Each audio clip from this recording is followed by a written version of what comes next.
welcome back. Welcome back. Welcome back to the Jack and Glenn channel. I'm Jackie. I'm her husband, Glenn. Still. Yeah, still a husband, Glenn. Hey, before we get started, make sure you hit the subscribe button. Make sure you hit that bell notification so you don't miss any of our reviews. Tonight we're reviewing Married at First Sight, Denver. We're finally back. Been a long hiatus. Married at First Sight has been through a lot. But now we get to talk about these new five, I guess you could say five couples. Mm-hmm. 4.5. So, let's get started. Okay, so the episode starts with my man Michael at the altar. Yeah. And he's there waiting. Patiently waiting. And waiting. For at least 20 minutes. They showed us 20 minutes. Probably more than that. But it said 20 minutes on the screen. And so, he greets everybody in there. One thing we noticed is some people on the bride's side, but it's kind of naked over there. It's quite a few empty seats. Yeah. And so the bride finally comes in.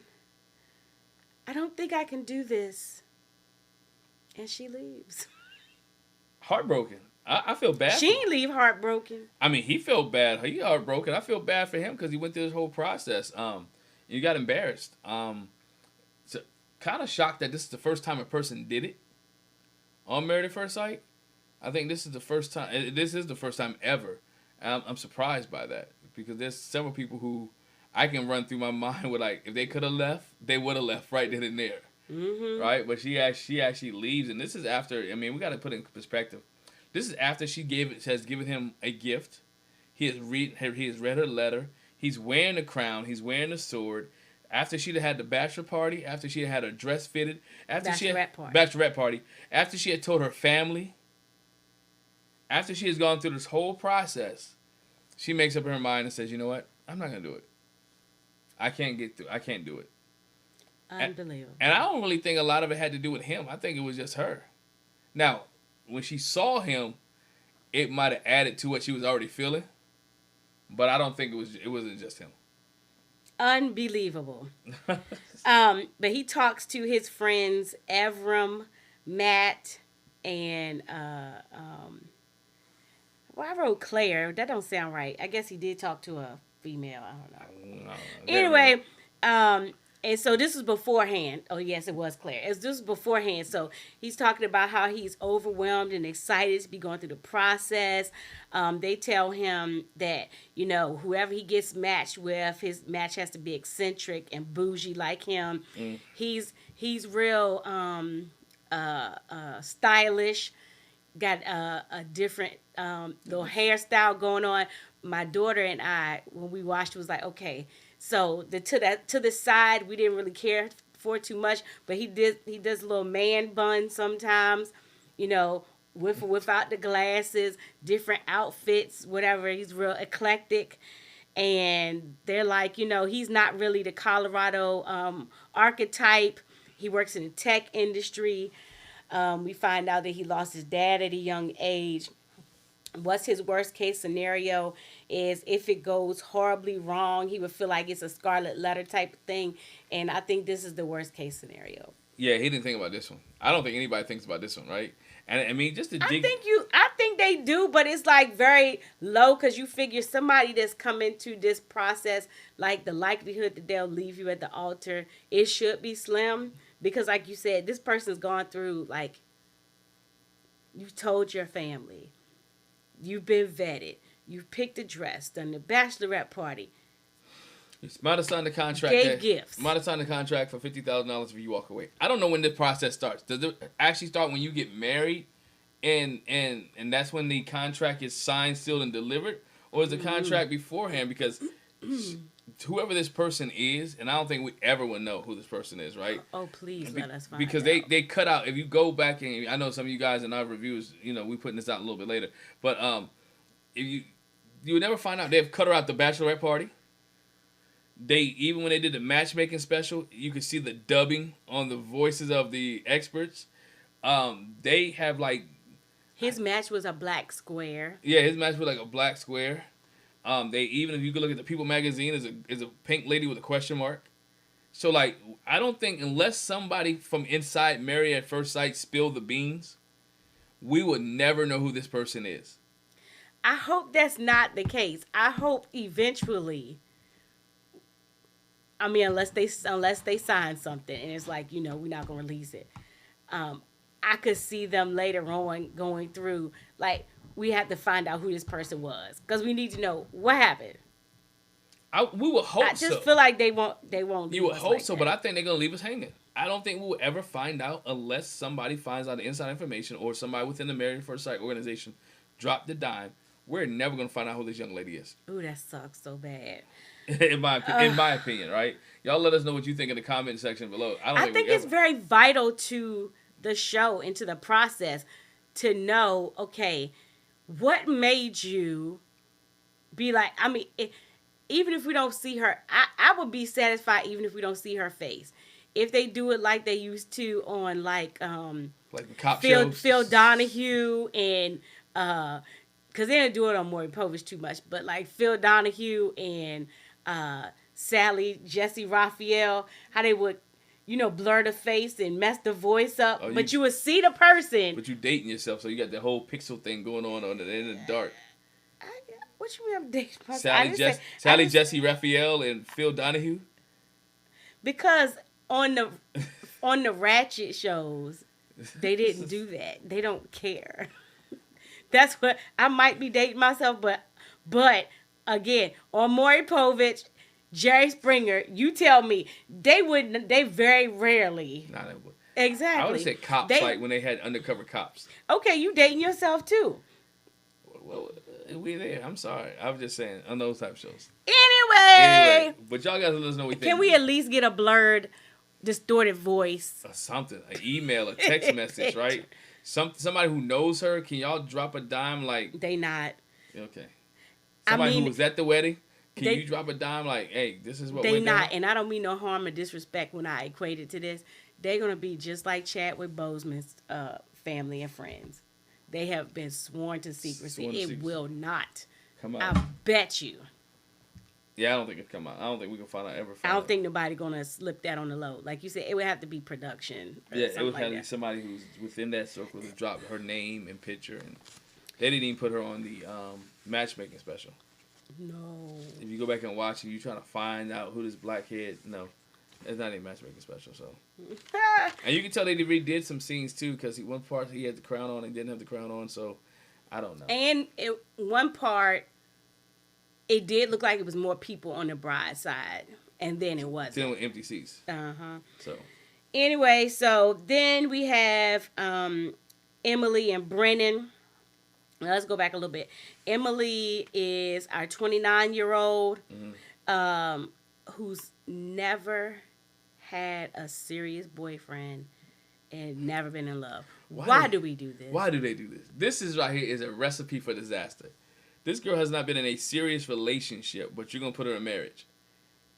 Not in a serious relationship, but her first relationship is going to be marriage. Now, serious relationship. They could do this in other countries. This is a true arranged marriage, huh? If you want to look at it. And she's getting married to Brennan, who's 28. He's from New York. Mm-hmm. So we see them. I just keep shaking my head like, why do they do this? But she talks to her friends Alex, Ashley, Kiera, and Lily. Yes. She's a high energy person, so she needs someone to bring her down. She says she's never made it past date 3. That's crazy. She's gotten ghosted. But here's the question I asked you. I don't even think I was gonna say that. I don't even think we should bring that up. I'm gonna bring it up. I want to know if she has not been in a serious relationship. Is she like Iris? Is she a virgin? No. And that was the answer to my question, no. Because serious boyfriend does not mean you have not engaged in intercourse. Okay.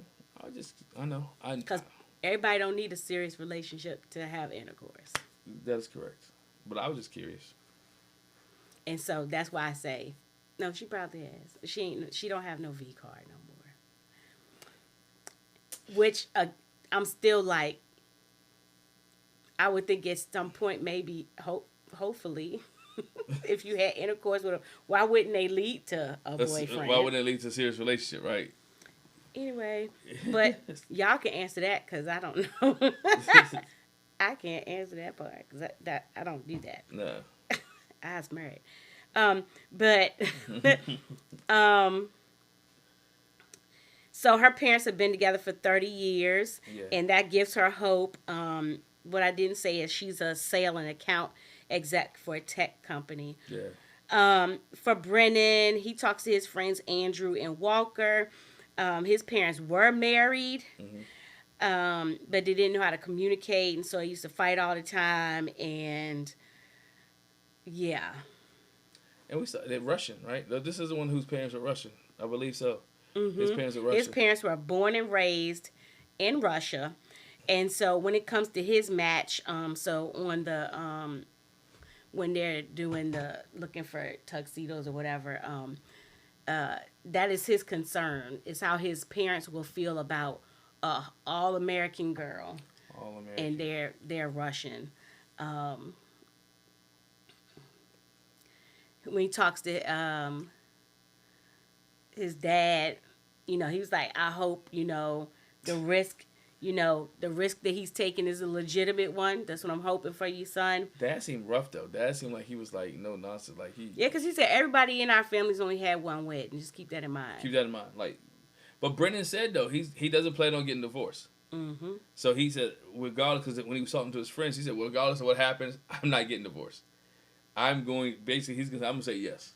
So if anything happens in this relationship, she will be the one to get rid of it. I really believe that he's going to do everything he can to keep this relationship together. Mm-hmm. Now, I don't know because this is her first relationship, if she's willing to do that. Mm-hmm. So we see Emily later with her mom, Patty, and her friends, Mackenzie and Lily, preparing to go down the aisle. Yeah. And so Mom look good. they do see each other. They make it down the aisle. Yes. And it's got your own vows written. And she got a scroll. By the way, this is the only wedding we see. So. Right. She's got a scroll. Well, it's the only wedding because the first one was a flop. Yeah, first one was a flop. So. We would have seen two. But she has a scroll, and on her scroll, Kana Allah Iris. Version, but she didn't say that. She was like, "It's my first relationship. First relationship. First time in a relationship." What? And my first time getting married. And when she was like, "My first time in a relationship," he's like, "Oh shoot!" His face looked like, "Oh crap." Why me? Yeah. But she says, "I promise I'll always defend you and have your back." Y'all better take them absolutes off there. Them always. I'll never. They always. This is the vows to me are always so funny because you go back to it at the end and be like, yeah, you lied. You gotta say, I'll try my best. I would try my best. Not I'ma always try my best. I'm gonna try my best. I'ma always try my best. I'm gonna do the best I can. With what I got. I'm gonna try to do the best I can. And for Brennan, he says, well, I don't have a scroll. I have a small piece of paper. So he says, I'm gonna always listen. I'm gonna be spontaneous. And I wouldn't choose anyone else to do this process with because I didn't choose you, basically. Yeah. And I like them, but I want to see how it works out. Their relationship thing is going to bug me. It's that relationship thing is going to bug me. I want to see how they interact because, again, no, I'm not just off what I see. I think it can work, right? You give me till after the honeymoon when I think we actually make a prediction after all the weddings are done. I'll let you know because I want to see how they interact with each other beforehand, before they get to the honeymoon suite and all that. So then we also see one couple we have matched is Lauren and Orion. Lauren is 30, and Orion is 27, and Lauren is our African American lady, yes. And Orion is Native American. Indigenous. He is, yes, he's an indigenous person. He is Navajo and Apache. Yes. And he embraces his culture. Absolutely. And that was one thing that she wanted. She was like, I'm going to say it like she said it. She's like, because I'm blackity black. Blackity black black.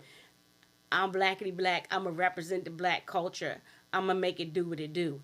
And so she was like, anybody that matches with me, I expect them to represent their culture to the fullest too.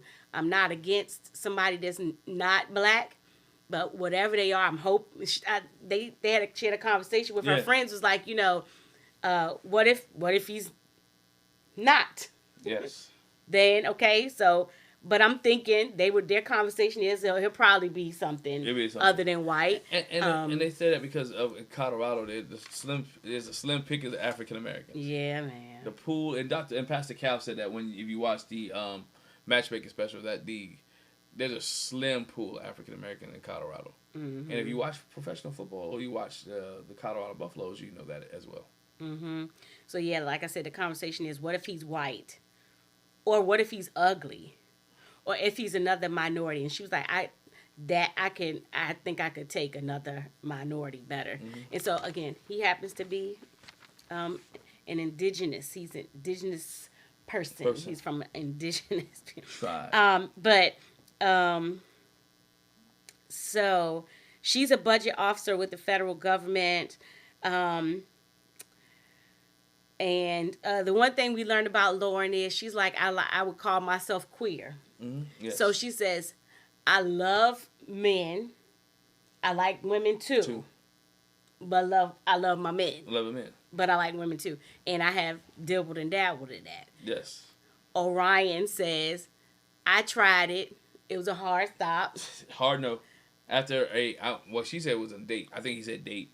But a outing with a male who kissed him, and Orion was like... And he was like, no. Nah, this is not for me. Yes. But he said which is fine. His Native American self, he has female and male inside. The way he put it. Yes. And so he wanted to explore that feminine side. And so he went on a date with a guy. And he was like, yeah, no. The one thing this is an aside, but when Lauren was talking to her family and friends, so she had her friend Jade, and I thought this was funny. Oh, her friend Niecy, and I thought this was funny. Her sister-in-law Marcelette, her brother Marcellus. How? Marcelette and Marcellus. How? They just met each other. What are the chances? Slim to none. What are the chances? Slim to none, but they found each other. That's like our daughter's friend. Her and her boyfriend had the same name. Oh, yeah. But anyway. Yeah, that was weird. Like, who you dating? What? Huh? Y'all got the same name? Yeah, same name. That would absolutely be a no for me. This is just a side note. I told her, I said, I would never date a guy named Jack. Or Jackie. Yeah, but no. Why would I do that? But anyway, and so he talked to his friends, Evan, Dominic, Bronte, and Devin. Bronte and Devin is the sister and brother. And, they let him know that they're getting married or whatever. And just for a side, Orion is a electrician. Yeah, he's an electrician. He travels throughout the state of Colorado fixing everything he can. Then we have Becca and Austin is our other couple. They're both 31. And Becca talks to her friends Kelsey, Gina, and Andrew about getting married. Now, Miss Becca, that's our photographer lady who's got the pinkish hair. Right, who has roots colored hair. She does a lot of wedding stuff. So she knows how things should be done. Yes, and she's used to being on this side of the camera, and so it's different for her to be in front of the camera. It'll be her wedding, not her taking pictures of somebody else's wedding. The one thing that she does share is that going into this, she has a chronic health issue.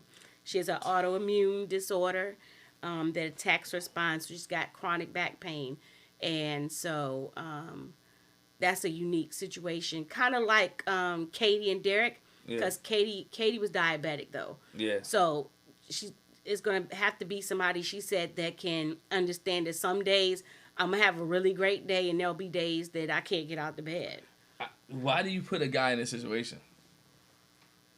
I mean, and if we're dating and I get to know you and I understand this, it gives me an option, give me a choice, right? But for me to be married and you're already coming in with these type of health challenges and health issues, I'm almost at the point it's not fair. It's not fair to the party. I go back to, and some of y'all may go back to Miles and Karen with the mental health issue, right? Like, Miles had these mental health issues that you knew that he had going into this season, and you're expecting her to have to deal with it. Now, you may find a good person that want to deal with it, but some people may say, I didn't sign up for this. Right. I really, and I know you can't really do that, but I think when it comes to health issues, you should give they should give that match a heads up. A heads up. They should give him a heads up, a benefit of the doubt. I may not want to deal with Everybody ain't built to be a caretaker. Everybody not. And they're banking on him being a caring person, but guess what? That's hard. It's hard. Maybe I didn't sign up for this, so I think they did him wrong. Or did they wrong? And because I want to add, she said she just had a big abdominal surgery recently, and due to endometriosis, so she got a diagnosis of endometriosis. So, yeah. But Austin, again, he's 31. He's in sales.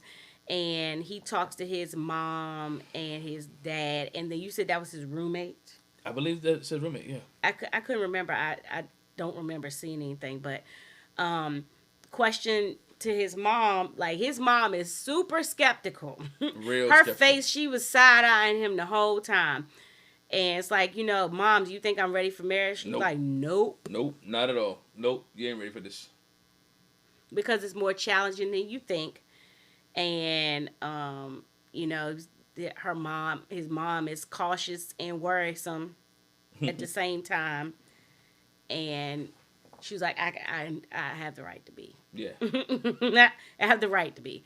And I think she'll be even more this is just me, right, wrong, and indifferent. She's gonna be even more cautious when she find out baby girl got a health issue. Yes, but they may be caring and nurturing behind that, but again, I'm not saying that he won't be. Austin won't be. What I'm just saying is you got to give him a head up. Like, hey, how do you say that when they go down the aisle and they get married? By the way, I have this going on, that going on, and this going on. And some days I may not feel like it, and some days I may go to the hospital for long stretches. And I guess my next question I hear, like, what kind of insurance you got? You know what I'm saying? I guess that's me. We've been down that road too, like, with several couples putting each other on insurance and right. It was the latest one was Miguel and Lindsay. Lindy, yeah. So, it's just to me. You can't pick and choose. In this case, you get what they give you. So. So then, let's see. Is this our final couple? Yeah, couple. Yes. Claire. Yeah, that's this Claire and Cameron. Yeah. Claire and Cameron. So Claire is 27. Cameron is 32. And Cameron is a business owner. He owns a biking company. Yes. And Cameron is from New Zealand. Yes. Cameron's from New Zealand.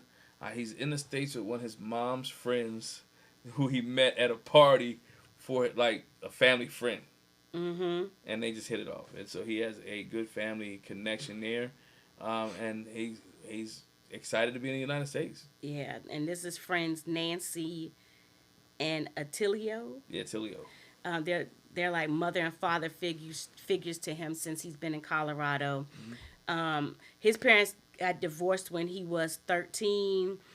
His father was a traveling salesman, and he said, growing up he was a very fearful child, but again, he's gotten into mountain biking and all that kind of stuff since he's grown up, so he's more adventurous spreading now. his wings. Yeah, adventurous now than he was when he was a child. And like you said, spreading his wings, doing everything that's exciting. He wants to have a partner who can do exciting things with. And so for Claire, interesting. We see Claire talking to her cousins, Jules, Kobe, Chrissy, and Kat. Chrissy and Kat are Claire's sisters. Take note. Claire is a quadruplet. Yes. Yes, not a twin, not a triplet, A quadruplet. A quadruplet. That's crazy. Wow. I think that's the first quadruplet we had on Married at First Sight. Absolutely. And we meet Claire's mom, Julie, that she tells. Claire tells them that she's getting married. Claire is a therapist. Her goals have been getting in the way of relationships. And so that's how she got to Married at First Sight. And her mom's thing is, he better be worthy of my daughter. That's her biggest thing, because Claire's got it going on, apparently. Yeah. The one thing she did share is, again, Claire is a quadruplet, so it's her two sisters, and she had a brother. And unfortunately, she lost her brother to suicide, and so mental health issues. They still, as is expected, they're still dealing with that, his passing and everything, and so that's kind of heavy on her. So that's what she's coming in with. But her family didn't seem to be disappointed at all that she got matched. They gonna roll with her. Like I said, mom is like, I hope he's just worthy. He better be worthy. They're happy. I think her family is like, okay, it's relieved. Maybe this is something else you can something else you can do, right? Being part of. Whether, that she said the reason she got into counseling was because of her brother. So it may be something to take your mind off of the heartache and the pain that the trauma the family's going through. And again, it gives them an opportunity to let their hair down and celebrate with that wedding. How can you be sad at a wedding, right? How can you be mad at a wedding? You're exciting when you go to weddings. So so this may be something for the family to be able to do. So we do get to see them go. We see them go clothes shopping. We see Emily and Brennan. They go clothes shopping separately. We see Lauren and Orion, and Lauren had some moments, because what I didn't share earlier is her mom passed away recently, so her mom is not there.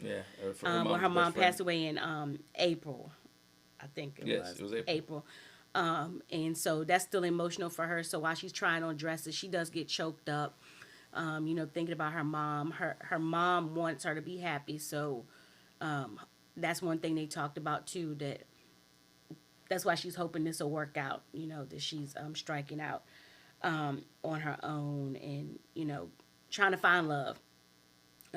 We do see them go to the bachelorette and bachelor parties, and the guys had some strippers that they thoroughly enjoyed. Right. Except Austin kind of distanced himself. Was like, this not for me. It wasn't his cup of tea, right? I mean, if you think about it, on the flip side, his wife, future wife, she distanced herself. It wasn't something that she was really into neither as well. So, but you got some of them that was really in tune to it. It was really Orion was really ready to go. What's the other one? I'm learning names, y'all. It was really, I think, Orion more than anything. Orion than anybody else. So he was really into it. Or was it Michael too? Might have been Michael or Brennan. I think Michael was too. I don't know. Well, the other thing is, then they have a whole conversation about girth. Yeah. You ever been too girthy? well, the women had a conversation too about this. Let's be honest.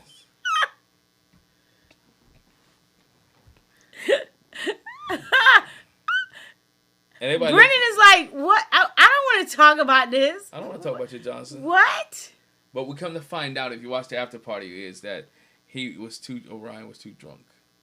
I mean, obviously. And he didn't know what he was saying. He was so embarrassed on the after party about this. He's like, I can't believe I said this. I can't believe I said that. I mean, it was very obvious that he was. Oh, he was tipsy. Slizzard. It was done. He was done. It was obvious. Austin was like, I don't have no desire to continue this conversation about girth. I just, And on the side, the ladies are having a conversation, and Lauren talks about how she's had some big ones. Yes. Yeah. So they're like, they matched them up. Having They matched up very well. I mean, from the whole messing with the opposite sex or same sex person, to the girthy, to the being proud of your heritage and your culture.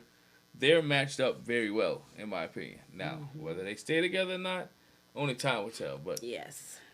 So, and that's really that's all we got. that's all. I mean, We got the one wedding, the one wedding, the one that fell out. Yeah, Emily and Brennan who got married. You had Michael who got heartbroken. Got stood up. Poor baby was crying. Man, he was choked up. Hey, choked up. Newsflash, little spoiler alert. You don't want to hear it, stop the video now. Give a spoiler alert.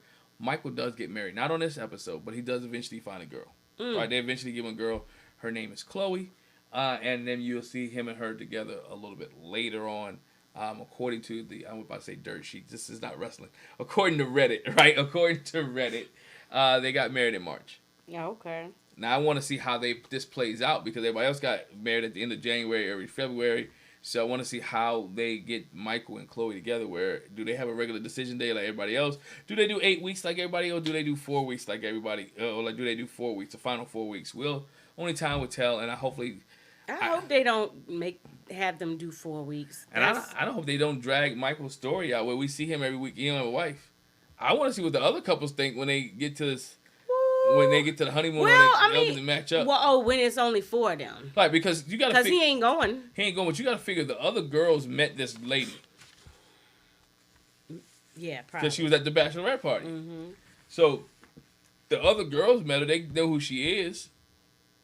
Do they spill the beans? Did production tell them not to say anything? You know, when people start asking, I thought we had 5 couples. If you watch the show, you know they usually about 5 couples. So that's the interesting part to me. Like who spills the beans? Who talks? Who doesn't talk? Who says where is? Or do production edit that part out? Do they cut all that stuff out so we never find out? Never see them talking about the girl, which we know they did. I hope they don't cut that part out. They can cut all. I think they can cut all that out. I don't think they're gonna show us any conversations about Mystery Woman X. I don't know. Should I give her a name? Mystery Woman X.